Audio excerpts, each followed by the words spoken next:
At 5:36 in the evening on Good Friday, March 27th, 1964, the ground beneath south-central Alaska began to shake, and it did not stop for 4.5 minutes. Not 4.5 seconds, 4.5 minutes.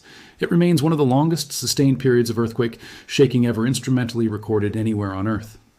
By the time it finally ended, a 500-mile stretch of the Alaska-Aleutian Megathrust had ruptured. Sections of coastline had dropped as much as 8 feet, while other sections rose nearly 40.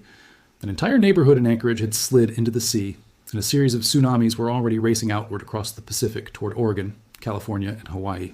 6 decades later, this is still the most powerful earthquake ever recorded in North America, and the second most powerful ever recorded anywhere on the planet. Today, we're going to walk through exactly what happened that evening, minute by minute and town by town, why this earthquake became one of the most scientifically important events in the history of geology, and why the same fault system that produced it is still fully capable of doing it again. It was Good Friday, and that timing mattered more than most people realize. Alaska's schools were closed for the holiday, and many businesses had already let their workers go home for the long weekend. That single detail, the earthquake striking on a holiday afternoon rather than during a normal workday, is widely credited with keeping the death toll far lower than it otherwise would have been. Office buildings, schools, and storefronts that would ordinarily have been packed with people were instead sitting largely empty when the shaking began. At 5:36 p.m. local time, the ground began to move. The epicenter sat roughly 20 kilometers north of Prince William Sound, at a depth of about 25 kilometers. The rupture tore along the boundary where the Pacific Plate dives beneath the North American Plate, a subduction zone earthquake, the same category of event responsible for the single largest earthquakes ever recorded anywhere on the planet. By most careful measurements, the shaking lasted somewhere between 4 and 5 minutes. To put that in perspective, most earthquakes an ordinary person will ever personally feel last somewhere between a few seconds and perhaps 30 seconds. Even a full minute of continuous shaking would feel like an eternity to almost anyone living through it. This one went on roughly 5 times longer than a typical large earthquake, and survivors consistently described it afterward as feeling as though it would genuinely never end. The ground didn't simply shake back and forth the way people often imagine an earthquake feels. It rolled and heaved in slow, visible waves, moving in ways that solid Earth simply isn't supposed to move, the surface of the land itself behaving almost like the surface of the sea. The final moment magnitude, calculated using modern seismological methods that didn't fully exist in 1964, has been placed at 9. 2, with some analyses suggesting it may have reached as high as 9. 3, at the time, using the instruments and methods available in 1964, it was measured at 8. 4 on the older Richter scale, a significant underestimate that reflects just how much seismology itself has advanced in the decades since, largely because of what scientists learned by studying this exact earthquake. It's worth pausing here on what a magnitude 9 to earthquake actually means physically, because the number alone doesn't convey the scale involved. The earthquake released roughly twice as much energy as the 1906 San Francisco earthquake, one of the most infamous disasters in American history. By some estimates, it released energy equivalent to roughly 10 million times the atomic bomb dropped on Hiroshima. The shaking itself was felt across an area of nearly 52,000 square miles, more than 1.3 million square kilometers, an area larger than the entire state of Texas, extending across virtually the whole of Alaska and well into parts of Western Canada. It helps to understand why the earthquake magnitude scale makes the jump from, say, magnitude 7 to magnitude 9 so dramatically more consequential than the 2-point gap might suggest at first glance. The scale is logarithmic, which means each whole number increase represents roughly 32 times more energy released, not simply a proportionally larger event. That means a magnitude 9 earthquake releases roughly 1,000 times more energy than a magnitude 7 earthquake. Not 30% more, not double, but 3 full orders of magnitude more. Very few earthquakes in recorded history have ever reached the magnitude 9 range at all, and the fact that this one reached 9. 2, placing it second only to the 1960 Chilean earthquake in the entire history of instrumental seismology, tells you it sits in genuinely rarefied territory, even among the largest earthquakes human beings have ever measured. The rupture itself extended along roughly 500 to 600 miles of the fault, from Prince William Sound down to around Kodiak Island, releasing what geologists estimate was approximately 500 years of accumulated tectonic stress in a single event. That's the fundamental nature of a megathrust earthquake. 2 tectonic plates lock together at their boundary because of friction, and rather than sliding smoothly past or beneath one another, they remain essentially stuck while the deeper plate keeps trying to descend into the mantle. Stress builds for centuries along that locked interface until the friction finally gives way all at once, and the accumulated energy of 5 centuries is released in the span of a few catastrophic minutes. One of the most extraordinary, almost science fiction sounding aspects of this earthquake is what it did to the physical landscape itself. This wasn't simply violent shaking that damaged buildings and then subsided, leaving the ground underneath unchanged. The earthquake permanently altered the actual shape and elevation of the Alaskan coastline across an enormous area. It tilted a region covering roughly 120,000 square kilometers. Within that zone, some areas of the coast dropped by as much as 8 feet, while other areas, including parts of Kodiak Island, were permanently uplifted by more than 30 feet, with some accounts putting the most extreme uplift as high as 38 feet. Much of the coastline also shifted horizontally, moving as much as 50 feet toward the ocean. That kind of permanent, large-scale vertical displacement carries consequences that outlasted the earthquake itself by decades. Coastal forests that had stood safely above the high tide line for centuries suddenly found themselves below sea level once the ground beneath them dropped, and saltwater intrusion killed entire stands of trees. Those trees remain visible today, 6 decades later, as ghost forests of dead standing timber scattered along Prince William Sound, a strange and haunting reminder written directly into the landscape. In other locations, the opposite problem occurred.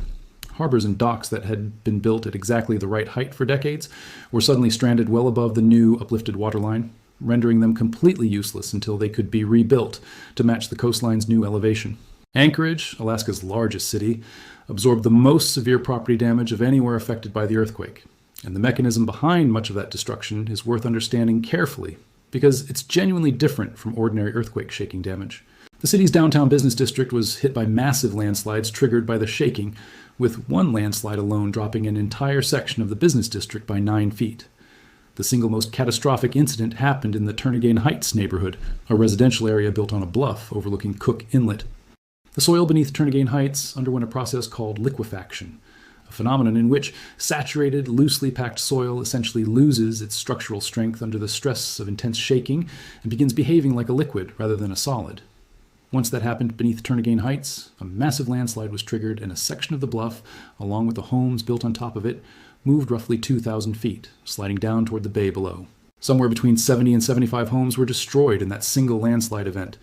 An entire suburban neighborhood essentially consumed by ground that had, moments earlier, seemed as solid and permanent as any other residential street in America. It's worth explaining liquefaction a bit further because it's one of the most counterintuitive and genuinely dangerous phenomena in all of earthquake science.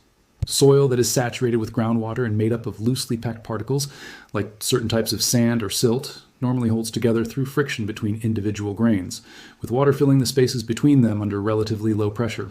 When intense shaking passes through that kind of soil, it can cause the water pressure between those grains to spike dramatically, effectively pushing the soil particles apart from one another and eliminating the friction that normally holds the ground together. In that state, soil that supported buildings and roads just moments earlier can behave almost like quicksand or a thick liquid, unable to bear weight, capable of flowing downhill under gravity, and capable of carrying anything built on top of it right along with it. Turnagain Heights sat on exactly the kind of loosely consolidated, water-saturated soil that made it especially vulnerable to this process, and the 1964 earthquake became one of the most extensively studied real-world examples of liquefaction-triggered landslide destruction in the entire history of geotechnical engineering. That research directly shaped how engineers evaluate soil stability and building site suitability in earthquake-prone regions all over the world today, from California to Japan to New Zealand. At Anchorage International Airport, the control tower itself collapsed during the shaking, killing an air traffic controller who was on duty at the time. One of the most direct immediate casualties of the earthquake's shaking itself, as opposed to the tsunamis and landslides that would go on to claim the majority of the eventual death toll. Roads, sidewalks, and the city's water and sewer infrastructure were extensively damaged throughout downtown Anchorage as well, on top of the landslide destruction, leaving the city's basic infrastructure in ruins, even in areas that hadn't experienced a landslide directly.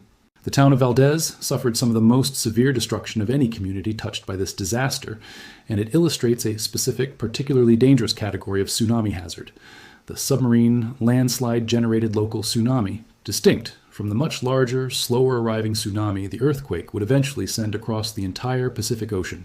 Valdez sat on a delta of unstable, loosely consolidated sediment at the time, and the shaking triggered a massive submarine landslide directly offshore from the town's waterfront. That underwater landslide displaced an enormous volume of water, generating a local tsunami that struck the town's waterfront almost immediately, with essentially no warning time, since the wave was generated by ground collapse right next to the town rather than by a distant earthquake that might have given people time to react. The wave reached an estimated height of 220 feet in the Chute Bay area near Valdez, among the highest tsunami run-up heights ever recorded anywhere on Earth. The town's waterfront, including its docks and much of its downtown commercial area, was effectively destroyed. 32 people were killed in Valdez alone, several of them standing on the dock, watching a supply ship unload cargo at the exact moment the ground beneath the waterfront gave way. The devastation was severe enough that Valdez was never rebuilt on its original site. The entire town was relocated to a new location on more stable ground several miles away, a decision that speaks to just how thoroughly the original town site had been judged unsafe for continued habitation. If there is a single moment from this disaster that captures its human toll most starkly, it's what happened in the small Alutiiq village of Chenega on Chenega Island in Prince William Sound. Chenega sat directly in the path of a local tsunami, generated by the same category of coastal landslide and displacement that devastated Valdez. Roughly 4 minutes after the shaking finally stopped, barely enough time for residents to process what had just happened, let alone organize any kind of coordinated evacuation, a massive wave struck the village directly. The wave destroyed most of the village's structures and killed a significant portion of its residents. Chenega lost roughly a third of its entire population in that single wave. For a small, close-knit village, that kind of loss is almost impossible to fully convey through statistics alone. It meant nearly every family in the community lost someone, and the surviving population had to somehow rebuild not just their physical homes, but the entire fabric of a devastated community. Like Valdez, the original village site was ultimately abandoned, and Chenega's survivors eventually resettled at a new location. Seward faced its own uniquely dangerous combination of hazards. The earthquake and the local tsunami that followed caused significant waterfront destruction, but Seward's disaster took on an additional, genuinely horrifying dimension. The shaking and subsequent wave damage ruptured oil storage tanks along the waterfront, and the spilled oil ignited. Burning oil then spread across the surface of the water itself, meaning parts of Seward's harbor were engulfed in fire, floating directly on top of the same water that was carrying tsunami debris and displaced structures. Fire and flood happening simultaneously compounded what was already a catastrophic local tsunami event with an urban and industrial fire that firefighters had essentially no ability to contain, given the state of the town's infrastructure in the immediate aftermath. Kodiak and Whittier both experienced their own significant local tsunami damage as well, part of a broader pattern across Prince William Sound and the surrounding coastline, where roughly 20 separate, smaller localized tsunamis were generated by a combination of submarine landslides and subaerial landslides, meaning landslides that began on land or on coastal bluffs before collapsing into the water, and generating their own local wave in the same basic way an underwater landslide does. That's part of why this disaster is genuinely difficult to describe as a single tsunami event. The earthquake generated one enormous, slow-building tectonic tsunami that eventually crossed the entire Pacific Ocean, plus roughly 20 separate, faster-arriving local tsunamis triggered by landslides scattered across the immediate region, each one its own distinct, sudden hazard for the specific community nearest to it. Beyond all of that localized destruction, the earthquake generated a genuine tectonic tsunami, the kind produced directly by the massive vertical displacement of the seafloor during a megathrust rupture, rather than by a secondary landslide. That wave propagated outward across the entire Pacific Ocean, eventually reaching as far as Antarctica in one direction and Hawaii, Oregon, and California in the other. Crescent City, California, suffered the worst tsunami damage of anywhere outside Alaska itself. The city's low-lying downtown waterfront was struck by a series of tsunami waves hours after the earthquake, killing 11 people and effectively destroying a significant portion of the town's commercial district. That delay, the tsunami reaching California hours after the earthquake itself, rather than arriving almost immediately the way Alaska's local tsunamis did, is exactly why organized tsunami warning systems can save lives for distant communities, in a way they simply couldn't for towns like Chenega or Valdez, sitting right next to the source. There was, in principle, genuinely enough time for people along the California coast to be warned and evacuate before the waves arrived, even though the warning systems and public understanding of tsunami risk in 1964 weren't yet sophisticated enough to fully capitalize on that window. Further north, a tsunami wave measuring about 1.4 meters reached Prince Rupert, British Columbia, roughly 3 hours after the earthquake. The wave continued traveling toward Tofino and made its way through a fjord to strike the town of Port Alberni, not once, but twice, washing away 55 homes and damaging another 375.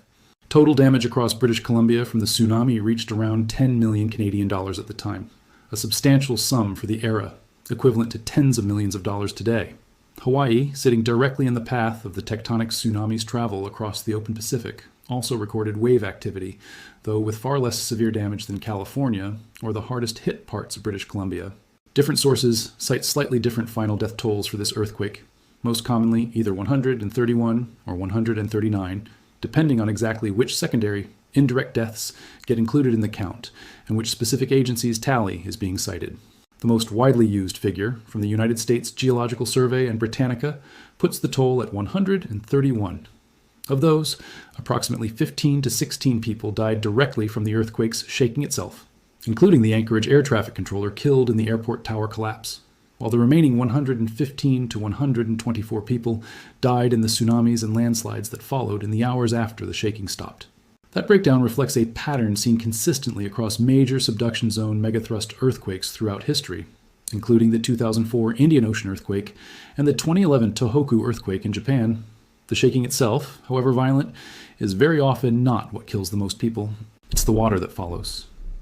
Given the sheer scale of this earthquake, a magnitude 9, event striking an area with real population centers, a death toll in the low hundreds is, in a grim sense, remarkably low compared to what a similarly sized earthquake has produced in more densely populated parts of the world.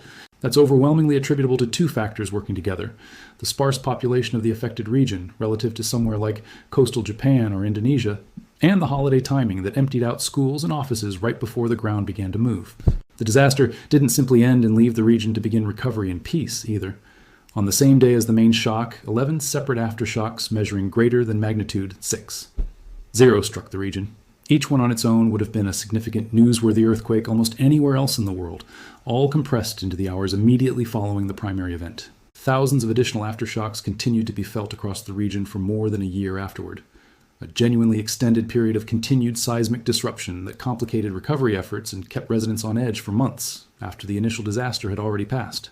Here's where this story becomes about more than just historical disaster description, though, because this earthquake fundamentally reshaped how scientists understand earthquakes in a way that still directly influences seismology today.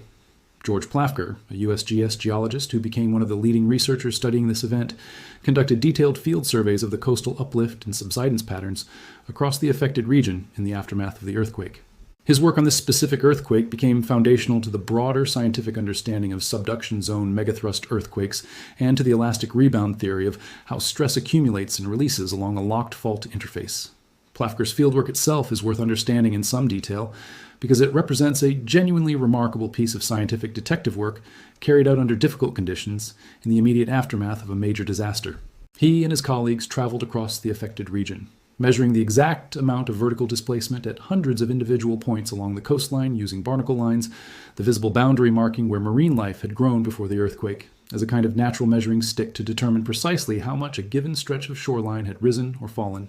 By painstakingly compiling those measurements across the entire affected region, Plafker was able to map out a clear, coherent pattern, a zone of uplift closer to the trench where the Pacific Plate was diving beneath Alaska, and a zone of subsidence further inland.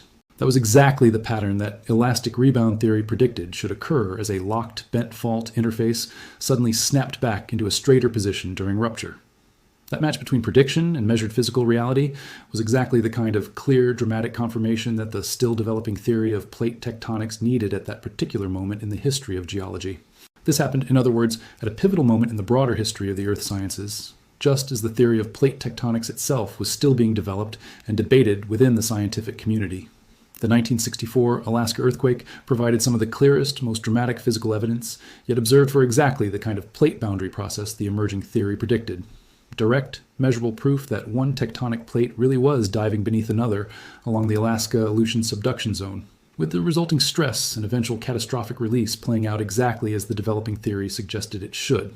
In that sense, this earthquake didn't just devastate a region. It helped validate and accelerate the acceptance of one of the most important unifying theories in the entire history of the earth sciences, at a time when plate tectonics was still competing with older, less accurate models of how the Earth's crust actually behaved. To appreciate just how significant that scientific contribution was, it helps to remember that before the 1960s, the dominant view among many geologists still leaned toward fixed continents and static ocean basins, with mountain building and seismic activity explained through vaguer, less mechanistic processes.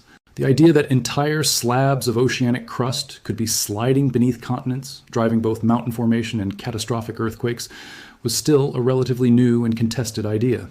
Physical evidence of the scale that Plafker and his colleagues gathered in Alaska, precise, quantifiable, and directly tied to a specific, dated catastrophic event, was exactly the kind of evidence that could move the scientific consensus. Within just a few years of the Alaska earthquake, plate tectonics had gone from a compelling but contested hypothesis to the accepted framework underlying essentially all of modern geology.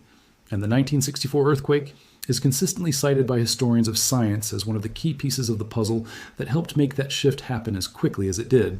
The fault system responsible for this earthquake, the Alaska Aleutian Subduction Zone, remains one of the most seismically active regions on Earth, part of the broader Pacific Ring of Fire that also includes Japan's subduction zones, the Cascadia subduction zone off the Pacific Northwest coast of the continental United States, and the fault systems responsible for the 1960 Chilean earthquake, which remains the largest earthquake ever instrumentally recorded, at a magnitude between 4 and 9. 6. Scientists studying the long-term recurrence pattern along this fault system estimate that earthquakes of this scale happen roughly every 600 to 800 years on average along any given segment, based on paleoseismic evidence and the broader historical record of major Aleutian earthquakes. That's the same fundamental kind of hazard assessment applied to other major subduction zones around the world, including Cascadia, and it carries the same fundamental caveat. It's a long-term average recurrence interval, not a precise prediction, and the fault system remains genuinely capable of producing another earthquake of comparable scale. On a timeline, no current science can specify with precision. The Alaska Aleutian Subduction Zone stretches for roughly 2,000 miles along Alaska's southern coast and out along the Aleutian Island chain, making it one of the longest and most active subduction zones anywhere on the planet. Different segments along that enormous length have produced their own significant earthquakes, both before and after 1964, and the region has a long, well-documented history of major seismic activity extending back through indigenous oral histories, and more recently, through more than a century of instrumental seismic monitoring. That ongoing activity is part of why Alaska remains, to this day, the most seismically active state in the entire United States, recording more earthquakes annually than any other state by a wide margin, the overwhelming majority of them far too small to be felt, but a genuine, continuous reminder that the same tectonic forces responsible for the 1964 disaster continue operating along this coastline every single day. One of the most consequential outcomes of the 1964 Alaska earthquake was its direct influence on how the United States and the broader Pacific region approached tsunami warning and coastal disaster preparedness. Before this earthquake, tsunami warning infrastructure across the Pacific was considerably less developed and less well understood by both scientists and the general public. The scale of destruction across Alaska, combined with the genuinely surprising reach of the tectonic tsunami all the way to California and British Columbia hours later, provided a stark, undeniable demonstration of exactly why a coordinated Pacific-wide tsunami warning system mattered. In the decades since, the National Oceanic and Atmospheric Administration and its partner agencies have built out substantially more sophisticated tsunami detection and warning infrastructure, including deep ocean buoy networks capable of detecting a tsunami wave crossing the open ocean well before it reaches any populated coastline, giving distant communities genuine, actionable warning time in a way that simply didn't exist in 1964. Those buoys, part of what's known as the DART system, Deep Ocean Assessment and Reporting of Tsunamis, sit anchored at points across the Pacific Ocean floor, continuously monitoring for the extremely subtle changes in water pressure that indicate a tsunami wave passing overhead, even in the middle of the open ocean, where the wave itself might only be a few inches tall and completely undetectable to anyone on a boat sailing directly over it. That data streams back to warning centers in near real time, allowing forecasters to model exactly how a detected wave will behave as it approaches shallower coastal water, where wave height increases dramatically as the wave's energy compresses into shallower depth, and to issue targeted warnings for specific coastlines hours before the wave actually arrives. None of that infrastructure existed in any comparable form in 1964, and its development traces directly back to the lessons this specific earthquake taught the scientific and emergency management community about just how far a tectonic tsunami can travel and how much damage it can still cause a full ocean away from its source. Coastal communities across Alaska, the Pacific Northwest, and California have also developed far more extensive tsunami evacuation planning and public education than existed before this disaster, directly informed by the lessons of exactly which communities fared worst and why during the Good Friday earthquake. The contrast is instructive. Towns hit by local, landslide-generated tsunamis had essentially no warning time at all, while communities like Crescent City had hours of advance notice but still suffered significant losses due to gaps in public understanding of tsunami risk and evacuation procedure at the time. Many coastal towns across the Pacific Northwest and Alaska today have permanent tsunami evacuation route signage, regularly conducted evacuation drills, and public education campaigns specifically built around the simple, life-saving principle of feeling the shaking and getting to high ground immediately, a principle the 1964 disaster demonstrated so starkly through the tragedies at Chenega and Valdez. It's also worth reflecting on just how much the field of earthquake engineering itself changed because of this single event. Building codes across seismically active parts of the United States, and eventually much of the world, were revised in the years following 1964 to account more directly for the specific failure modes observed in Anchorage and elsewhere, including soil liquefaction risk assessment before construction, better understanding of how landslide-prone bluffs behave under prolonged shaking, and more rigorous standards for critical infrastructure like airport control towers, hospitals, and emergency response facilities. Engineers studying the collapse of the Anchorage control tower and the failure of numerous other structures across the region use those specific, documented failures to refine structural design standards in ways that have measurably reduced casualties in subsequent large earthquakes elsewhere in the world. In that sense, the legacy of the 1964 earthquake lives on not just in scientific journals and geology textbooks, but quite literally in the design of buildings and critical infrastructure across the planet today. I think it's worth closing with why an earthquake from 6 decades ago still deserves this level of attention today, beyond simply being a remarkable historical event. The same subduction zone that produced this earthquake is still there, still accumulating stress along its length, and still fully capable of producing another earthquake of comparable scale at some point in the future. On a timeline, current science genuinely cannot predict with precision, but a real, ongoing hazard nonetheless. The lessons this earthquake taught scientists about how megathrust earthquakes behave, how tsunamis form and travel, and how quickly a supposedly stable coastline can be permanently reshaped, continue to directly inform how seismologists study every other subduction zone around the world today, including the Cascadia subduction zone off the coast of Oregon and Washington, which shares genuine mechanical similarities with the fault that produced this exact disaster, and which many scientists believe is now overdue for its own major rupture based on the same kind of paleoseismic evidence Plafker's methods helped pioneer. If you live anywhere along a tsunami-prone coastline, whether in Alaska, the Pacific Northwest, California, or anywhere else along the Pacific Ring of Fire, the specific lesson from towns like Chenega and Valdez is worth holding onto directly. A local tsunami generated by a nearby earthquake or landslide can arrive within minutes, far too fast for any official warning system to help you, which is exactly why the standard guidance for anyone who feels strong or prolonged earthquake shaking near a coastline is to move to higher ground immediately, without waiting for an official tsunami warning to be issued. That single piece of guidance, learned directly from the tragedy that struck Chenega roughly 4 minutes after the shaking stopped in 1964, has been built into tsunami safety education across the entire Pacific coast in the decades since. And it remains, quite simply, the single most important piece of advice for surviving a local, earthquake-generated tsunami anywhere in the world. As it says in Psalm 46, God is our refuge and strength, an ever-present help in trouble. Therefore, we will not fear though the earth give way and the mountains fall into the heart of the sea. Few events in American history illustrate that verse's imagery as literally as the Good Friday earthquake of 1964. An earthquake that genuinely made the earth give way, that dropped mountains and coastlines by dozens of feet in a matter of minutes.